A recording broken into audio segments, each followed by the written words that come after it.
This Torah class is brought to you by TorahAnytime.com.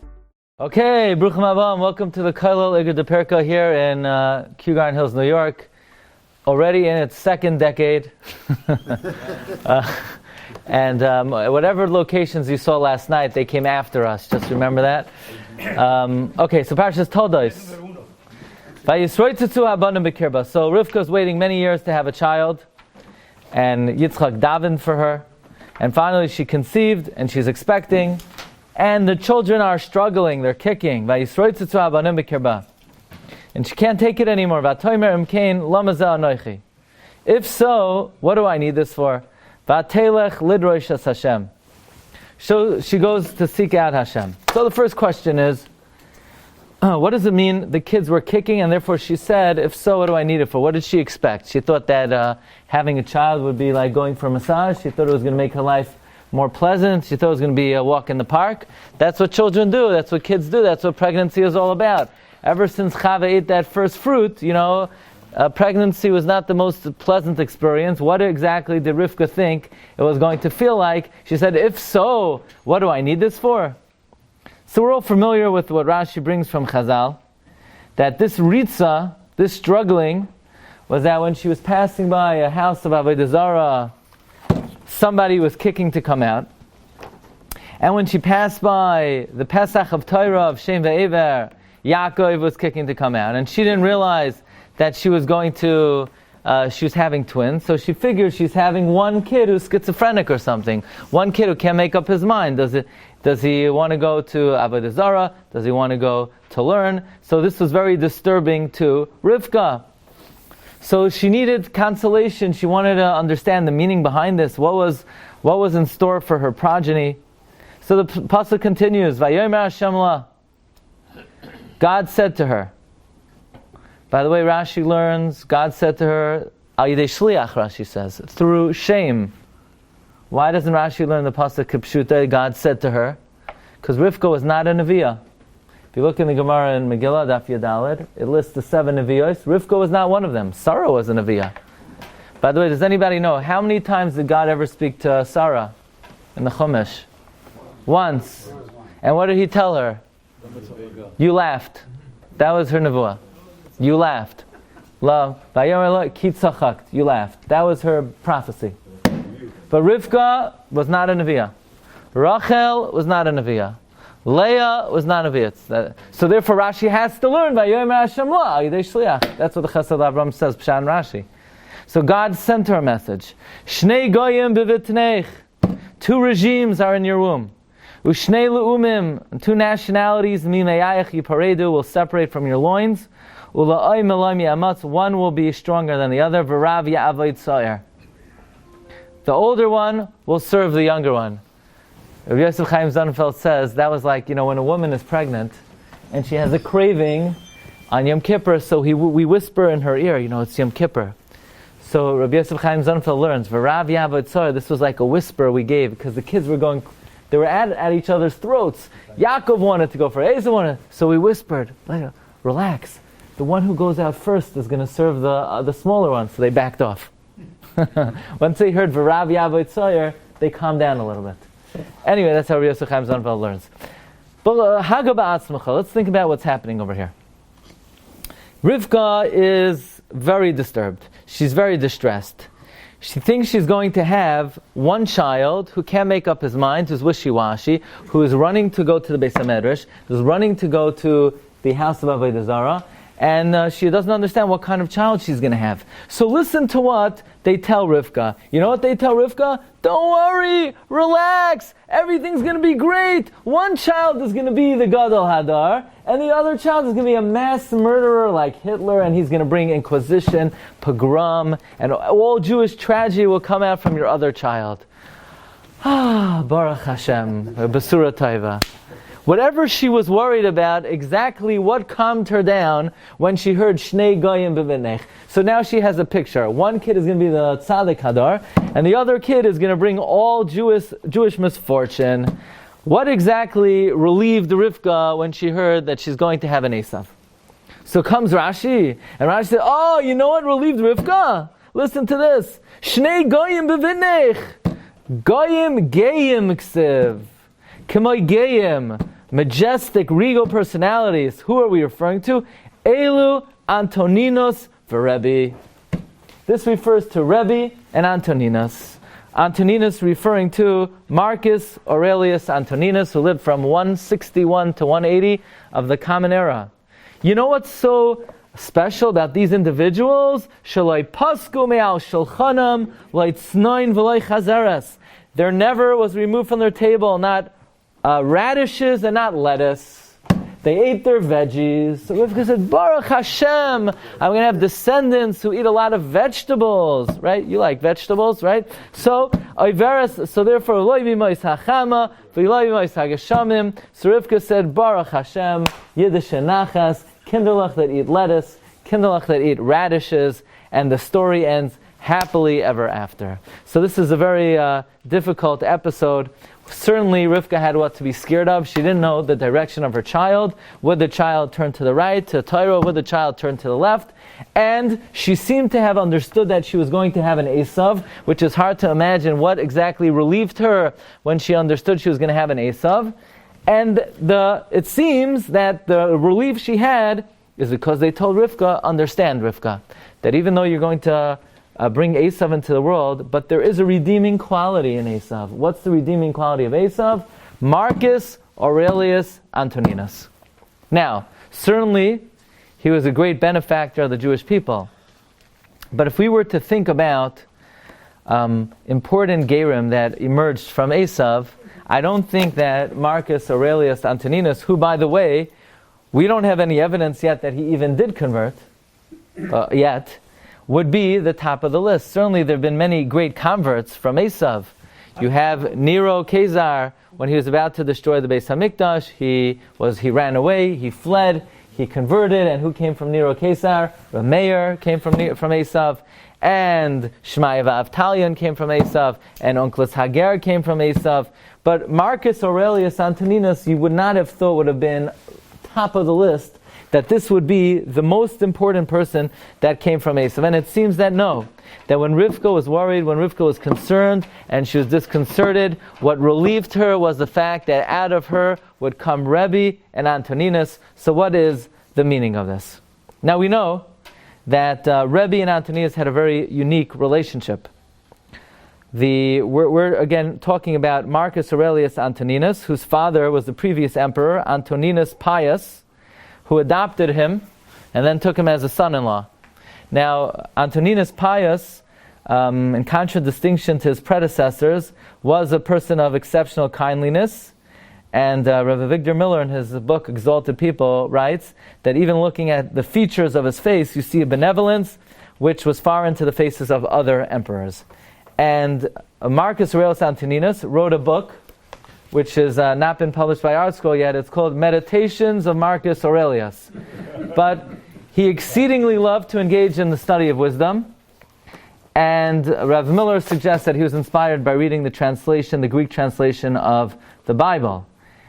And Rav Miller suggests that probably when Rebbe, as it says in the Gemara, in Rosh Hashanah on Chavav Amalef, says he went overseas, probably when Rebbe was in Rome, he met Antoninus, and Antoninus was very impressed with him. And for a short amount of time, Antoninus lived in Caesarea. Rebbe was in Sipori, they were nearby. And a historical fact is, even though they would like you to believe that our cousins have been digging these tunnels, these new tunnels that have never existed, the underground tunnel system in Israel has abounded since time immemorial. They were famous during the wars of Beitar. There's an entire tunnel system throughout the land of Israel, which has lasted for centuries already. And Antoninus used this tunnel system to study and have a chavrusashaft with Rebbe. And that is reported in the Gemara in Avodah Zarah, Daf Yud Amud Beis. The Gemara says, Havalei hahi nakarta d'hava ailimi beisi lebeis Rebbe. Antoninus had an underground tunnel that went from his home to Rebbe's home. And how often did they learn? Kol yoyma hava maisi, every day. Not just like over here, we get together Monday through Thursday, also Sunday, also Friday, Shabbos also. They got together. And Antoninus needed protection. So he brought with him 2 avodim. One eved he killed when he got to Rebbe's house, and one eved he killed when he got back. He didn't want anyone to blow his cover. Toldos asks if Antoninus is such a good guy, he's basically the biggest murderer in the history of the world. That's 2 a day, that's over 500 a year. So Toldos said he found avodim that were chayiv misa anyway. So he never killed an innocent soul. That's Toldos. Gabra, yeah.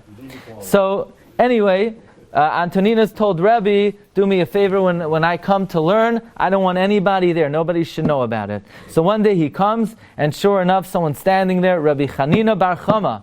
So Antoninus said, didn't I tell you I don't want anyone to be here when I come? So Rebbe said, well, you said you don't want any human to be here when I come. He ain't no human. Rebbe said, Antoninus said, what do you mean he ain't no human? So he said, look, you'll see what I mean. Go say, they sent him, to the Eved that's sleeping by the door, tell him to get up. Now this Eved happened to have been in a very deep sleep. He was sleeping so deep, he was dead. That's how deep he was sleeping, because he had previously killed him. So Rabbi Chanina Bar Chama goes, no, wake up. He gives man Kriyash Mashal Shachris, he says.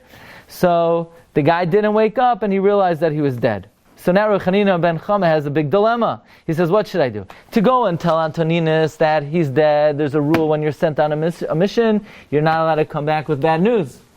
Ein Mashiv Nakakala. Elamai, I shouldn't report back. I'm mezalzel b'malchus. So what did Rabbi Chanina bar Chama do? He said, Shilam alois mimamakir, right? And the guy woke up. So Rabbi Antoninus said, I see the smallest among you can be mechayeh mesim. But Antoninus said, do me a favor, when I say I don't want anyone here, I mean I don't want anyone here. I don't care, what kind of angelic rabbis you want to bring. Fine. So every day the Gemara says, Rebbe was fed by Antoninus. Antoninus brought him to drink. When Rebbe needed to get up onto his bed, Antoninus bent down on the floor. He said, climb on my back, step on my back. So Rebbe said, it's not derech eretz for me to step on the back of the king. He said, if only I would be your doormat in Olam Haba. By the way, Rebbe, am I going to go to Olam Haba? So Rebbe said, yeah. Antoninus said, what are you talking about? But the pasuk says there will be no remnant of the house of Esav in the future. Says Rabbi, no, that's when you act like Esav. But you don't act like Esav. You will in fact have a share in the world to come. We know that Rivka was told prophetically, V'rav ya'avotzar, the older one will serve the younger one. When exactly was that fulfilled? When exactly did Esav serve Yaakov? Was Esav fanning Yaakov while Yaakov reclined and Esav grilled him and fed him grapes? No, Esav never served Yaakov Avinu. So when was it fulfilled? V'rav ya'avotzar, during these 19 years, when Marcus Aurelius Antoninus had this Chavrusashaft, the 17 years actually, when Rebbe lived in Sipori, it came to fruition, the great prophecy of Rivka that she heard from Shem, V'rav ya'avotzar. Now, we have to understand that this was probably the greatest phenomenon and most important phenomenon that ever happened in the history of Klal Yisrael. Because in Rebbe's predecessors, had such oppression from Roman occupation that not only was there no real Nasi, there was no Reish Mesifta even. The yeshiva system was weak. The yeshivas were fledgling. The Torah leadership was fledgling. And they were not able to employ a Reish Mesifta. Even Rebbe's father could not become the Reish Mesifta. However, once Rebbe gained the respect of Antoninus, so now for the first time in a very long time, Rebbe was able to become the Reish Mesifta. Rebbe was able to become the Nasi. Rebbe was now able to gather all the Tanoim in Eretz Yisrael and redact the Mishnayos, which preserved the future of Klal Yisrael. And it's only because Rebbe gained the friendship of Marcus Aurelius Antoninus. So in fact, this was one of the most miraculous events and phenomena in the history of Klal Yisrael. If you take a look, Rav Miller writes, in paragraph 419, in Exalted People, the relationship between Rebbe and the Emperor Marcus Aurelius, which the sage related at length, was a most remarkable episode. In vain would one seek a mention of it in Roman histories, for it would have been suicidal for any prominent Roman, let alone emperor, to be known that he was going to Shiurim from Rebbe. So this is not recorded in their history, but this was kept undercover, and only the close Talmidim of Rebbe knew about this. Now in paragraph 420, Marcus Aurelius resided for a time in the land of Israel, in Caesarea, when Rebbe was at Sipari. And a most unusual episode in history transpired at that time. The Roman emperor became the devoted disciple of the Nasi by means of one of the underground tunnels which abound in the land of Israel and which were famous in the war of Beitar. Antoninus visited his teacher frequently. How frequently? The Gemara says, B'chol Yom. And sought his counsel not only in matters of mind and soul, but also in the affairs of government. The relationship between these two was a perilous secret, which was never divulged to anyone except Rebbe's closest disciples. Now was fulfilled, paragraph 421. The true function as of Esav, the elder shall serve the younger. Had Esav been Mekayim that himself, then history would have been very different than it was. But at least for 20 years, for 17 years of Jewish history, this great prophecy was fulfilled and was accomplished, the greatest achievement, and that is the closing of the Mishnah. Now, 423, because of the emperor's protection, and solely because of it, Rebbe was able to become Reish Masifta, which his father never became. Who was Rebbe's father? Reb Shimon Gamliel. Because of Rome's hostility. This extraordinary turn of events, whereby the office of Nasi was restored, so overjoyed the nation that they gave Yehuda a new name. Nasi, Rabbi Yehuda ha-Nasi, and they called him Rebbe. Why was he called Rebbe? What better name could one have than Rebbe? Who else was called Rebbe? Moshe Rabbeinu. It's only because for the first time since Moshe Rabbeinu, it was Torah u'Gedula b'makom echad. Not since Moshe Rabbeinu did you have the Rebbe also having the financial and political power that Rebbe was able to have. So now Rebbe was not afraid of nobody, not from the Goyim, not from the Romans, and not from the Yidden. How in the world could any great Torah leader command the respect of the Jewish people if he's financially or politically dependent on them?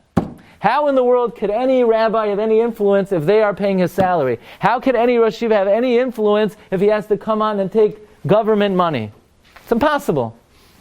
That's why the institution of Jewish leadership is not the way it should be, and not the way it was in its great glory in the times of Rabbi Yehuda Nasi and times of Moshe Rabbeinu. So, Rabbi Yehuda Nasi recognized the hand of God. His father had not been able to be the Reish Masifta, and Rabbi Yehuda Bar Eloi, who was respected by the Romans and was the Rosh HaMedabrim, had died. The miracle of Antoninus' appearance had to be utilized without delay. Rebbe took command of the position, and he redacted the Mishnah, and he preserved Klal Yisrael. So if you want to know why Rivka was consoled when she heard Shnei Goyim Bevintnech, Rivka said like this, and this is how I like to explain it. A little bit of a novel way. Rivka knew she was going to have a Yaakov and an Esav. She was going to have the Jewish people and perhaps the Christian world. But she says to herself, of what benefit is the Torah HaKadosha? If our cousins will come, if the Christians will come and co-opt and sabotage and steal the written law. After all, we all know that the Christians took the Old Testament from us. So Rivka says, Im kain lama zeh anoichi. What in the world am I going to do with anoichi Hashem Elokecha, with the Torah Shebechsav? After all, the Christians have the Torah Shebechsav, but what do they say? God abrogated the law. Deal is off. We don't have to keep it anymore. So Rivka says, Lama zeh anoichi. What am I going to do with anoichi without the Torah Shebal Peh? Listen to what she did. Vatelech lidrosh es Hashem es l'rabbis. Talmidei Chacham. She said, what's going to be with the Torah Shebal Peh? Lama zeh anoichi. What good is the Torah Shebechsav if I don't know what's going to be with the continuity of the law without the guardianship of the Chachamim? Vatelech lidrosh es Hashem. So they told her, Rivka, don't sweat it. Shnei goyim bevintnech. Who did they tell her about? Yaakov. Rivka says, what good is Yaakov? But if we're going to be in the Golos and we're going to be embittered by Esav, we're not going to have the ability, we're not going to have the power, we're not going to have the opportunity to redact the oral law, which we know like Karas HaKadosh Baruch Hu Bris Im Yisrael Ela B'Shvil Torah Shebal Peh. The Jewish people are only connected to God not through Chumash, not through Navi, not through Ksuvim, but through Torah Shabbat Peh. The reason we're still around is because Torah Shabbat Peh. So Rivka says, what's going to be with the Torah Shabbat Peh? Lama zeh anoichi. They said, don't worry. Elu Rebbe. She said, Rebbe, what's Rebbe going to do? Antoninus. And Antoninus is going to come learn from Rebbe. And Antoninus is going to allow Rebbe to achieve the greatest achievement in our history, and that is the redaction of the Mishnah and the redaction of the Torah Shabbat Peh. So this is possibly the Shakla Bataria and the back and forth between Rivka and the Yeshiva Shem Ve'ever. Rivka is worried. What's going to be with the Torah? Lama zeh anoichi. She wants to know what's going to be the continuity of the oral law. Vatelech lidrosh es Hashem. And they say, don't worry, it will be preserved. More perhaps than all the great Gerim that came out of Esav. The most important redeeming quality of Esav is the relationship that Rebbe will have with Antoninus, which will literally save the Jewish people. Okay, but now we're going to learn a little bit about what happened to Antoninus and the history of Antoninus and what his outcome was and how, in fact, he was able to come to appreciate Rebbe. Now, you ever see these commercials? I mean, like for milk, you have these signs. You have this guy, and he says, got milk. Right? You never saw. You don't even know what I'm talking about. Good. So, got milk. They advertise milk. Right? They want to sell milk. Wherever you look, they want to sell you milk. So they take an important person, and he's drinking milk. Well, throughout history, especially the last century, there's always a big debate about milk. Is milk healthy, or is milk not healthy? Is nursing good, or is nursing not good? I think, like 50, 60 years ago, it was out of vogue to nurse, right? It was considered barbaric. It was considered poor people nurse. And then it came back in. Now it's in vogue again. But we're going to see that Chazal consider this process one of the most elementary and fundamental processes in the development of somebody's intelligence, emotional intelligence, and appreciation for Kedusha. Take a look in number 6. The Tosfos brings a little story about Rabbi Yehuda Hanasi and Antoninus. Says Tosfos in Avodah Zarah, this is on Daf Yud, Amid Beis, Amrinon b'Medrash, Chalav metame, Chalav metaher. Kishenoilad Rebbe. When Rebbe was born, Gazru shaloi lamol. There was a decree that we cannot perform circumcision. V'aviv v'imai maluhu. And his father and his mother circumcised him. Shalach Kezar revealed Rebbe. So the Caesar sent, and they sent after Rebbe. They wanted to bring Rebbe v'imai lefanav v'achlifasai imai v'Antoninus. So the parents didn't know what to do, because if they bring this circumcised Rebbe in front of the Caesar, they're going to be caught having performed the mitzvah. So what they did was they exchanged Rebbe for a little boy named Antoninus. Okay? And v'hini kasai ad sheviyasai lefnei Kezar. And Rebbe's mother, now this little Antoninus, he was getting a little kvetchy, he was getting a little hungry. And Rebbe's mother, who was supposedly taking Rebbe to the Caesar, meanwhile needed to nurse this child. She nursed Antoninus. So they open him up. Umatsu aral, they find the kid is uncircumcised. Upatrum l'shalom, they let Rebbe's parents go home in peace. So the Hegmoin said, I don't understand what's going on. I saw the kid had a milah. I don't know what's happening over here. It must be God made a miracle for them, and God makes miracles for them at all times, and they're the Mavatel, the Gezerah. So, amazingly, the Medrash begins, Chalav metame, Chalav metaher. Antoninus, the Gemara, the Tosfos feels, based on this Medrash, was influenced l'toiva because he nursed from Rebbe's mother. Says Tosfos B'Yushalmi, Shalav Laman Antoninus Torah. Ultimately, Antoninus learnt Torah v'nizgayer, and he converted umal atzmai.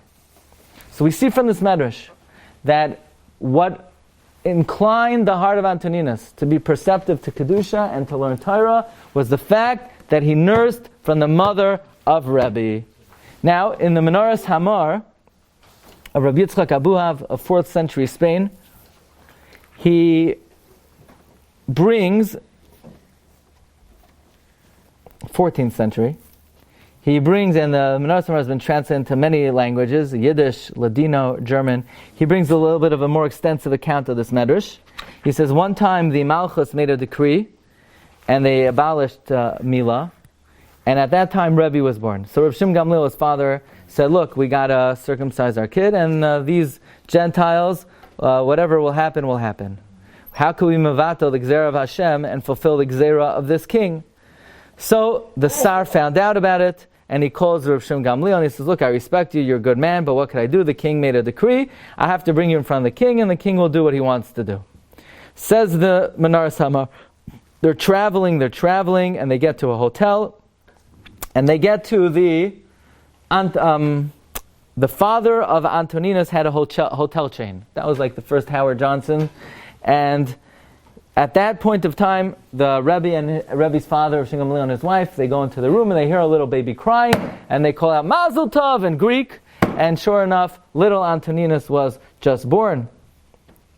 And they come out with their little baby Rebbe, and the mothers are talking, and the mother of Rebbe says, by the way, we're about to appear before the Caesar because we were ordered not to circumcise our son, and that's our religion.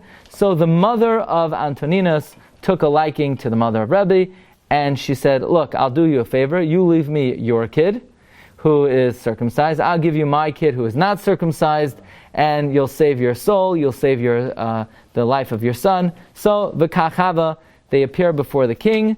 The king says, let me take a look. And the king said, what are you starting up with these people? The kid is uncircumcised. I don't know why you're giving them a hard time.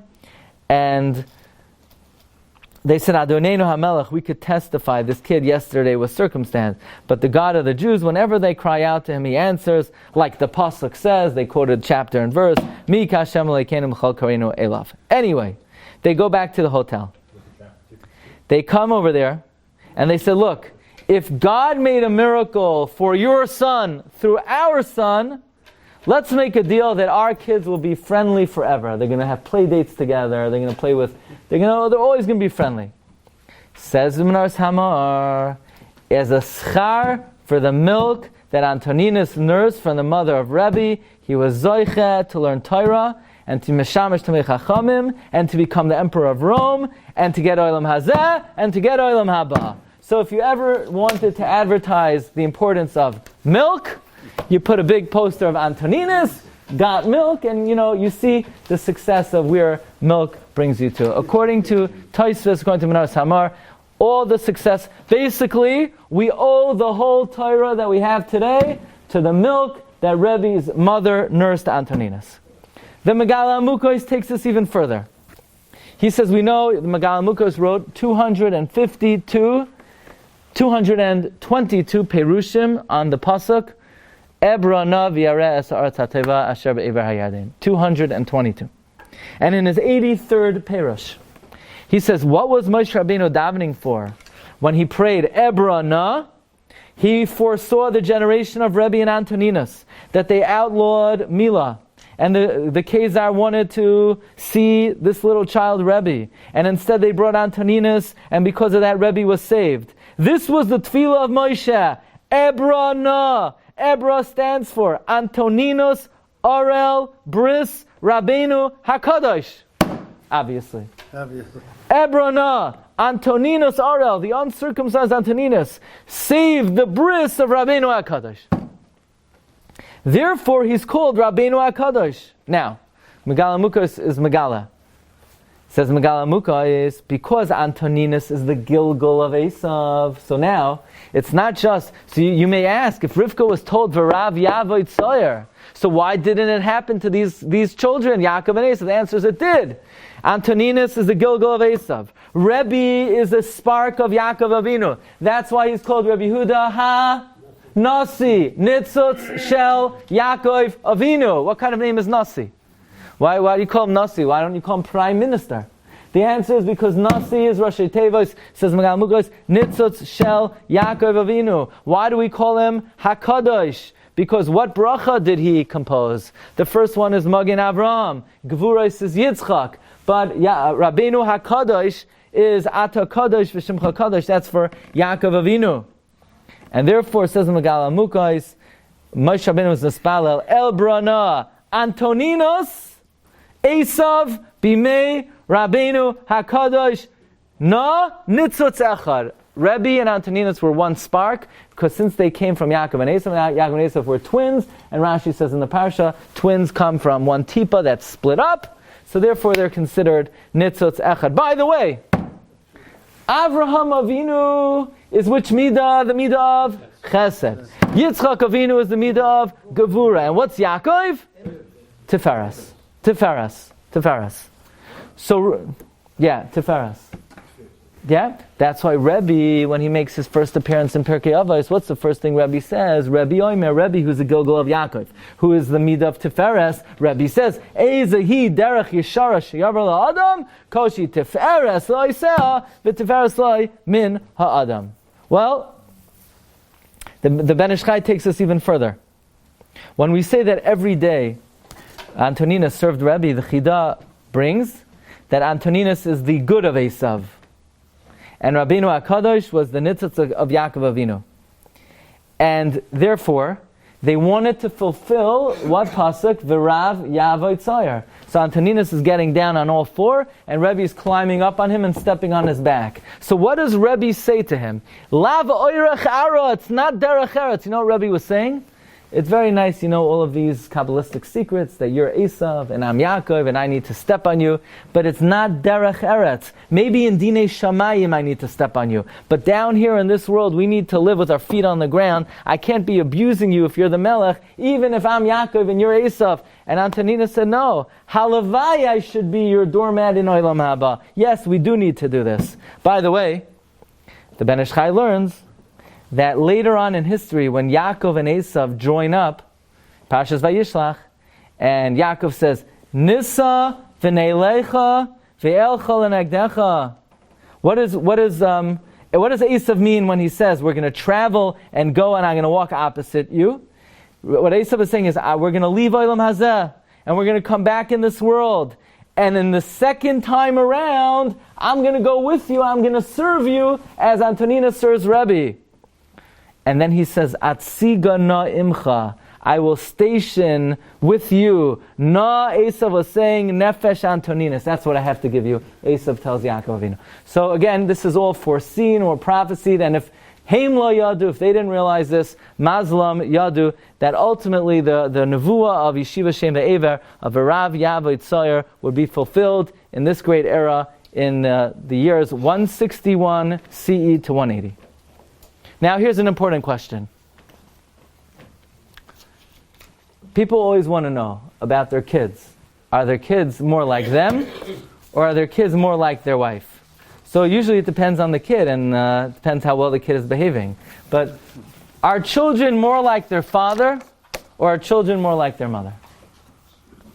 So you say 50-50. Each one contributes half the DNA. Or, it depends. Some kids are more like their father, some kids are more like their mother. So Rabbeinu Bechaye sets forth a very important principle. And Rabbeinu Bechaye says, you ever wonder why by the Malchus Beis David it always says, Ani avdecha ben amoseh. What does David HaMelech say? I am your servant, not Ani avdecha ben avodecha, but Ani avdecha ben amasecha. David is saying that the person's personality is more affected, person's nature, a person's composition, a person's inclinations are more similar to their mother than they are their father.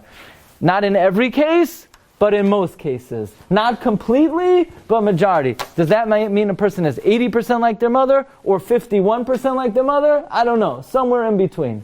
Says Rabbeinu Bechaye, why is this the case? Why does a person take on more of the personality of their mother than their father? Says Rabbeinu Bechaye, this is evidenced by the fact that when we talk about the Mekalel, we say V'shem Imoi, the name of his mother. Why don't we say the name of his mother? Why don't we say the name of his father? Says Rabbeinu Bechaye, Kol mi shenira bai simane azus upaslos roy livdach achar imai. If you see a bad guy, you should check into the mother.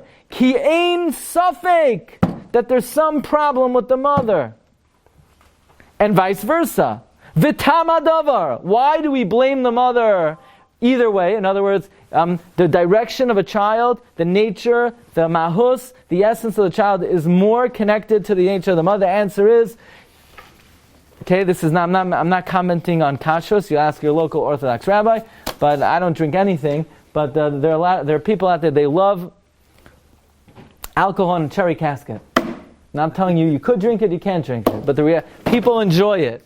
What is it? You have wine, and it sits in a cherry casket, and the wine takes on the flavor of the barrel. So too, when a kid sits in the mother for 9 months, that affects the nature of the child. The child develops from the mother's cycle, from the mother's dam. He's misgadol bebeten imai.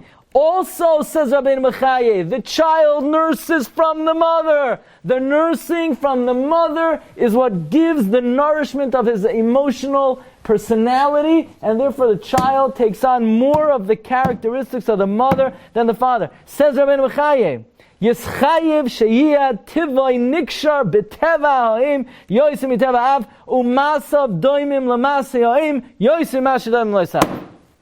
But I know a guy that's exactly like his father. I'm not saying every single case. Majority, that's Rabbeinu Bechaye. I scientists don't say that because they never learned this Rabbeinu Bechaye. Okay? What can we do? But that's Rabbeinu Bechaye. Furthermore, historically, we know that the nursing of a certain individual actually has affected world history. Ad hayoim hazeh. Who's that? We say in Hallel, Moishivi Akeres Habayis Eim Habonim Smecha Hallelujah. We talk about the Eim Habonim Smecha. Who's the Eim Habonim Smecha? Sarah.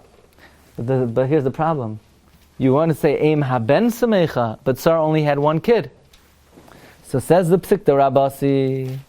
When Yitzchak was born, people started to say, Sarah, yeah, nice kid. Which garbage can did you find him in? Who gave it to you? So, Sarah began nursing Yitzchak, and it was told to Sarah, the Medrash says, Ein hasha azu shel tznius. This is not a time for modesty. And the Psikta says, Sarah proceeded to nurse hundreds of little children. Says the Medrash, Amar Rab Pinchas HaKohen ben Chamishem Rab Chilkiah, Kaimasai shel Avram, Hayvisha v'nasa malilois, mimila la'Avraham, v'hayo umois olam aviyim es b'neim etzel Sarah, shetanakoisam, l'kayim ha-shenemar, heinika banim Sarah. So now, some of these parents brought their kids to test Sarah, whether this is legit or not. Some of them brought their kids to be zoiche, to nurse. Says the Medrash, those that brought their kids be'emes, they were zoiche, that anybody who nursed from Sarah was nisgayer sometime in history. If you ever see a ger, you should know somewhere back in his history, the parents nursed from Sarah.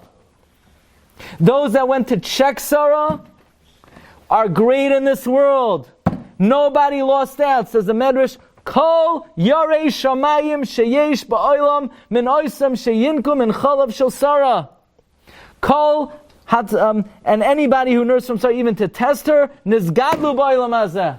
So you see somebody, they're the president of the United States, they're successful, they're wealthy, somewhere in their history, they nursed from Sarah. You see a Jew, every single Jew, their ancestors nursed from Sarah. I can only give you... In Hebrew, and Banim can be both. I don't know. That's the Medrash. That any ger that ever came out in history, somehow, somewhere down the line, nursed from Sarah. Anyone successful, somehow nursed from Sarah. So I'll tell you an interesting chiddush. The Chida in the Chaimas Anach, he learns that when Rivka said him, Cain, Lama zeh anoichi, she said Rivka had the following dilemma. Rivka said, I made a big blunder. Avram Avinu, remember before he had Yitzchak, he had Yishmael. Why? Because Avram Avinu had impurities in him from his father and mother, from Terach and Amasloi. So he was smart. He took Hagar, he expelled from him all of the dirt, put it into Hagar, and everything came out in the Pera Adam. And then the next time around, Yitzchak came out as an Oilo Tamima. Oiva, Yitzchak made a big mistake. I should have given him Shivcha Kenanis. He would have expelled whatever grime was in him. Then the Esav would have come out. And then I would have had a perfect son. I made a big mistake. I had children with Yitzchak right away. So now they have to console Rivka. So what do they tell Rivka? They say, don't worry, you didn't make a mistake. Shnei goyim bevitnech, Rebbe and Antoninus. You ready for this? They say, Rivka, Avraham had to do that. Why? Because you should know, you ever notice the phenomenon? There's so many Gerim that have come out from Esav. Antoninus, Shnai Vavtalyon, Reb Meir, and others. Does anybody know any Gerim that ever came out of Yishmael? No one of note has ever converted from Yishmael. Now that's an interesting statement. But others make this statement. Nothing good ever came out of Yishmael. You know why? Because Yishmael was pure zuhama, pure grime, pure poison. Avram expelled everything, got it out in Hagar, and Hagar had no redeeming qualities that ever was able to produce any Gerim from Yishmael. But Rivka, you're making a big mistake.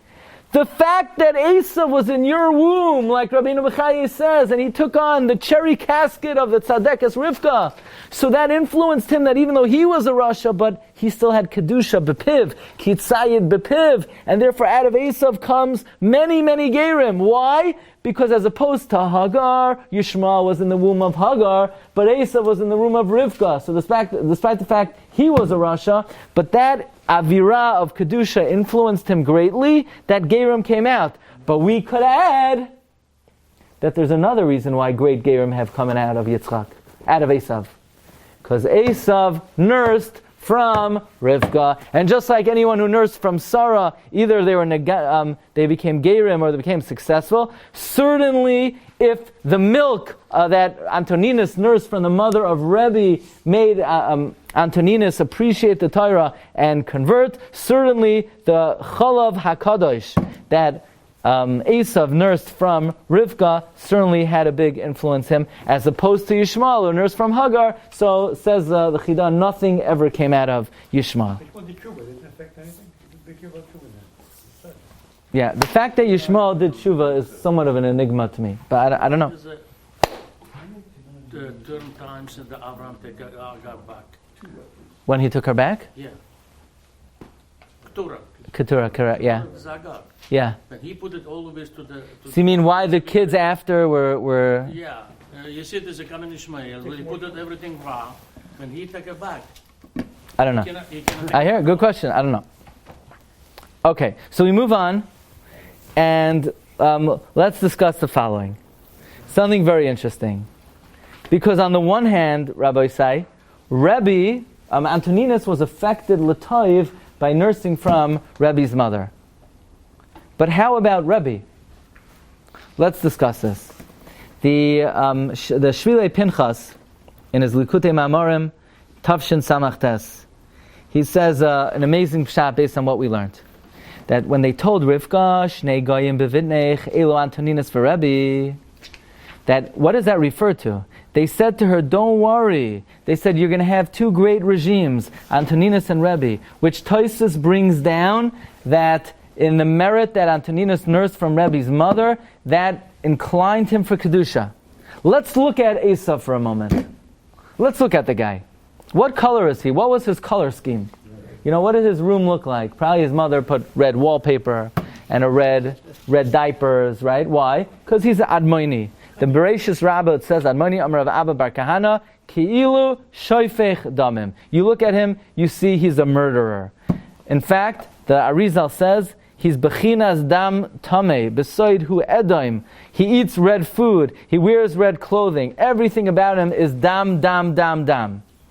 But we know that there was something that sort of purified Esav, that there was a redeeming quality that came from him. Who's that? Antoninus. Now, how did the red Esav become purified? So we know there's a concept in the Gemara, in the Talmud. And it's actually a concept al pi minhag as well. And that is the Gemara Nida and the Gemara Becharis and Avavam Abayis says, why is it that for a woman to become pregnant, she has to have a regular cycle? and then when she conceives, the cycle stops, and then when she gives birth, also the cycle is no longer, but instead of having dam, she's able to nurse. What is that process called? Dam nekar v'nasa chalav. The blood congeals, the blood clouds, and it becomes milk. There is a concept that the dam nida of a woman is transformed into chalav. Again, scientists don't know this yet because they never learned the Gemara in Bechayros. But the Gemara is saying that by the chemistry is such that the molecules of the dam are transformed into chalav. There's such a process. By the way, the Magen Avram brings us the halacha. Magen Avram says, what's the reason why we drink milk on Shavuos? Magen Avram says, we know the 7 weeks that we count to Kabbalas HaTorah are like the 7 weeks of a cycle of a woman, the dam nida, and then we get to Kabbalas HaTorah, dam nekar v'naseh chalav, the Magen Avram says. So this principle is even used in halacha and to explain Minog Yisrael. So, the same way there's a concept, dam nekar v'naseh chalav, what was the process that purified Antoninus? This is the very process. Esav, who's admoini, whose dam kilu shefech damim, kulai dam, is purified through the chalav of the mother of Antoninus, and that is the process of dam nekar v'naseh chalav. But Marv Rabbi say, we're still missing a few critical details, because we've learned about how Antoninus was turned around. But does anybody know, what did Rebbe eat? When his parents were taking Antoninus to the Caesar, what was Rebbe eating? Cheerios, Kemach Soiles. What was Rebbe eating? The answer is, we have no idea. Toldos doesn't say, Menaras Hamar doesn't say, and you can't make it up. But the Seder Hadoros of Rabbi Chil Halpern, which is number 19, which is such an important historical work that the Chida wrote footnotes on the Seder Hadoros. He brings the Tosfos with a one added detail. He says, the Chshenoi lad Rebbe, Gazar HaKezar Shaloi Lamol, V'yeshes HaKezar, Hoysa Oyheves Li'imai, the wife of the Caesar, loved his mother, V'achlifasa Imai B'Antoninus, V'hani kasai, she nursed him. V'eishes ha'kezar heinika l'Rebbe. And Rebbe was nursed by the mother of the Caesar. So where does Seder Hadoros get this? Well, I mean, obviously, you can't just make this up just because we're trying to figure out what Rebbe ate. You can't just say, well, probably. So the Shulei Pinchas writes, but it's clear that the Seder Hadoros, Kedarkoi, very often quotes from a Sefer Gilgulei Neshamas of the Ramami Pano. And the Ramami Pano writes openly that the mother of Antoninus nursed Rebbe during that period of time when Antoninus was nursed by the mother of Rebbe. Yeah? So this is in fact, the Ramami Pano adds, incredibly, you know the story in Shabbos and Daf Nun Gimel Amud Beis, there was a man whose wife died, and they left a little child, and he was not able to nurse, there was no one to feed the child, and miraculously the man began to nurse the child. Who is this man? Miraculously, the Gilgul of the mother of Antoninus, who nursed Rebbe. Her reward was, she was nisgalgal to be the Yisrael who nursed this kid. That's the Ramami Pano. Okay. Kol Rozloi honestly. That's from the Ramami Pano. But how does the Seder Hadoros know that the mother of Antoninus nursed Rebbe? This comes from the Ramami Pano. Now, let's speak about this for a moment. Rebbe nursed from the mother of Antoninus. Are you allowed to nurse from a non-Jewish woman? Is that permitted? Is that kosher? Is that kosher food? Or is it treif? Is one allowed to nurse from a non-Jewish woman? And the answer is, it's 100% mutar. 100% what? Mutar. Mutar. What the Moshe Rabbeinu didn't take it Moshe Rabbeinu was a shepherd, so we're also shepherds. No, Moshe Rabbeinu went no law. Moshe Rabbeinu went up to Har Sinai. We also go up there. We don't do everything. Moshe married a Kushas. Says the Shulchan Aruch, Chalav mitzvahs kachalav Yisraelis. It's kosher. It's OU, it's Badatz, it's both, it's Chasidish Shechita, it's whatever you want it to be. It's kosher l'mahajin. But you shouldn't do it. Mikamakam lo yaniku tinek min hamitzvah. Don't let it. Im efshar b'sveh. Look, the kid has nothing to eat. The kid's hungry. You don't have a choice. But if the kid has to eat, you should prefer that he nurse from a Jewish woman. The chalav avodas koichavim metamtem halev. The milk of a non-Jewish woman clouds the heart. Umoyled loy tevara. It will produce a bad nature. V'chein. If the wet nurse should also not eat tray food because it will come through in the milk. Also, you shouldn't feed a little kid something that's not kosher, because even though he's technically not responsible, nevertheless it might damage him when he gets older. So the bottom line is, the Ramah quotes, is it mutter, is it permitted, is it kosher to drink the milk of a non-Jewish woman? It's absolutely mutter, it's absolutely kosher, but it's better not to, and this comes from the Ran, in Masechet Avodah Zarah, quotes the Rajba, that since Moshe Rabbeinu, we know when he was offered the possibility to nurse from Basya, he didn't want to, because the concept is Peh ha'aseh l'daber mashchina, so we hope all of our children will reach that madrega of Moshe Rabbeinu, so therefore it's a preference not to. It could disrupt the character of the child, because if Antoninus was influenced l'toiv by nursing from Rebbe's mother, probably if you nurse from a non-Jewish woman, it might influence you l'ra, and therefore it's best to avoid it. So now let's ask ourselves the following question.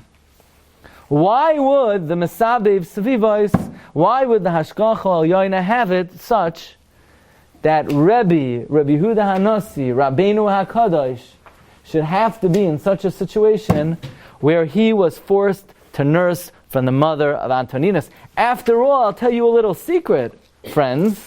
If you look back in Toldos in number 6, Toldos introduced the episode not with cholav metaher, that the pure milk of Rebbe's mother was matar Antoninus, but cholav metame, which is a little bit of a clue that somehow the fact that Rebbe had to nurse from the mother of Antoninus had an adverse effect on Rebbe. And if that's the case, why would the Rebbe Shalom orchestrate that Rebbe should be in such a situation? So, it is suggested in the Shvilei Pinchas, quite a remarkable concept and idea, is that we have in this week's Parsha that Rivka realizes that Yitzchak's life is coming to an end, and Yitzchak wants to bless Esav, and Rivka says to Yaakov, you got to take the blessings. And Yaakov says, but he's going to realize it's me. So Rivka says, get your best Esav costume. So why didn't Rivka just go to a costume store? What's that place under the tracks? Ruby's. Go to Ruby's. Get like a hairy bear costume, right? And that's it. Why does Rivka have to put herself in danger, go into Esav's closet? You know what kind of traps Esav could have had? You know what kind of security he might have had? This was Nimrod's jet. Just get a good hairy costume and finished. Why put yourself in jeopardy to put on Esav's clothing? So the Chassam Sofer says a wondrous idea that he heard from his Rebbe, that here's the problem.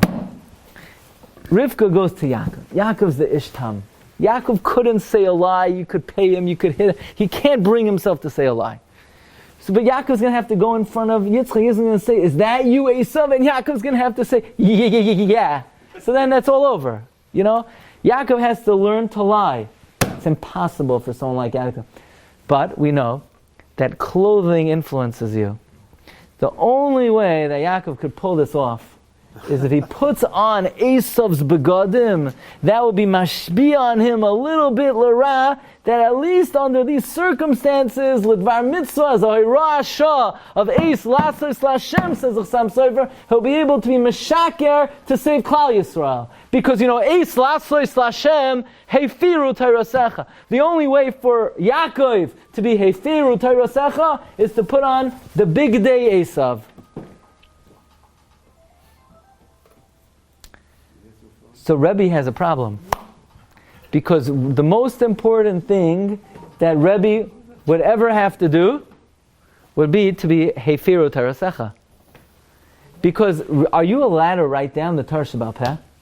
You're not allowed to write down the Torah Sheba'al Peh. It's one of the 613 mitzvahs in the Torah. It's a lav in the Torah. That Dvarim Shabachsav You're not allowed to put the oral law to writing. So you think Rabbeinu HaKadosh would ever be able to actually be Meifir Torah and put the oral law to writing? How could he bring himself to do such a thing? So suggests the Shvilei Pinchas, therefore the Mesabev Hasvivos, the Mashgiach HaElyon, had it such that in the beginning of the development of Rebbe, he nursed a little bit from the mother of Antoninus. After all, Antoninus was a Gilgal of Esav, so they had some of that Esav quality into it, that at least Rebbe would have it within him that never Chas V'Shalom to be Mefer Tarasecha, but at least if it's Begeder Eis Lasso Eis Lashem, he nursed from the mother of Rebbe, and this gave him the possibility that under those circumstances he would be able to put the Torah Shebal Peh to writing. But Hafla of a fella, at the end of Rebbe's life, Rebbe suffered. Rebbe suffered. The Gemara in Bava Metzia says on Daf Pei Hey Amud Aleph, number 25, Amar Rebbe, Chavivin Yisurin. Rebbe said, Yisurin are very beloved, and therefore, Kibal Alei Tleisar Shani. Rebbe accepted upon himself 13 years of Yisurin. Now, what kind of Yisurin did Rebbe accept upon himself? Ingrown toenail, knee replacement. What exactly did Rebbe need? What exactly did Rebbe accept? Rebbe accepted a toothache for 13 years. Where were all the dentists? They were in Brooklyn, but not in Sipori. Rabbi Yossi bar Avin, Kol Oisin Yud Gimel Shana, Shayachoyshesh Rebbe Yashinav, Lo Hipila Ubra Be'eretz Yisrael Star HaYoldos. Rebbe protected Klal Yisrael for 13 years with a toothache that lasted for 13 years. Says Reb Pinchas Friedman, why did Rebbe accept a toothache for 13 years? The answer is, what ingredient, what mineral, what product that we imbibe creates one's teeth? Milk. Chachlile einayim miyayin. His eyes are red from wine. Uleven shinayim mechalav. And the whiteness of the teeth comes from milk. Suggests the Shvilei Pinchas, perhaps, even though Rebbe had to nurse from Antoninus' mother, and the Rebbe Shem orchestrated that way in order for Rebbe to be able to be made for Tarasecha, the situation of Eis Lasses Hashem. But nevertheless, Rabbeinu HaKadosh wanted a tikkun for that, and he was mekabel on himself Yisurim for 13 years, because Rebbe said, look, I did it to be doiresh the Torah, but Yud Gimel Midosh Shatar Nidreshes Vahem, and therefore Rebbe was mekabel 13 years of Ke'ev Shinayim. This is what Tosfos means. Chalav metaher, chalav metame. But the great relief of Rivka, when she heard that Klal Yisrael would be saved in the 19 years that Antoninus and Rebbe had this clandestine relationship where Antoninus humbled himself and fulfilled the nevuah of Verav Ya'avoid Tzoyer. We should be zoicha to this nevuah b'milua, that all kol amei haaretz should see Kishem Hashem Nikra Aleinu V'yaru Mimenu. We should be zoicha to the fulfillment of this nevuah. V'rav Ya'avoid Tzoyer. Shkoyach. You've just experienced another Torah class brought to you by TorahAnytime.com.